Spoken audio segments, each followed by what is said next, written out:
মানে জামাকাপড় কি তারা কি বাসা থেকে নিয়ে আসছে নাকি আপনাদের সাথে চলে গেলাম?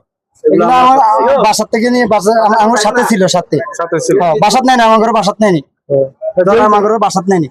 জেল থেকে তো সরাসরি এখানে পাঠিয়ে দিচ্ছে, তাই না? হ্যাঁ, আচ্ছা দেখেন, আপনারা কিন্তু যারা যদি জানো মানে সাবধান যাবেন, সতর্ক ভাবে যাবেন। ভালো একটা এম্বাসি ধরে বা ভালো একটা দালাল ধরে যাবেন না। আমি বলবো যদি যান তো সাবধানে যাবেন, সতর্কমূলক ভাবে যাবেন। আসলে বড় ভাইদের যে অবস্থা, আসলে কি বলবো, বলার মতো কোনো ভাষা নাই। আপনারা যদি যান সাবধানে খুব অবলম্বন করে তারপর আপনারা ওমান যাবেন। আর ভাইদের জন্য দোয়া করবেন, যারা বাংলাদেশে আসছে তারা যেন বাংলাদেশ কিছু করে কাটে খাবে, তাদের ফ্যামিলিটা চলে যেতে পারে। আর এদিকে দেখবেন যে দুইটা লোক কিন্তু বাংলাদেশ থেকে ফেরত চলে গেছে, যে পাসপোর্টে নাকি একটা সমস্যা।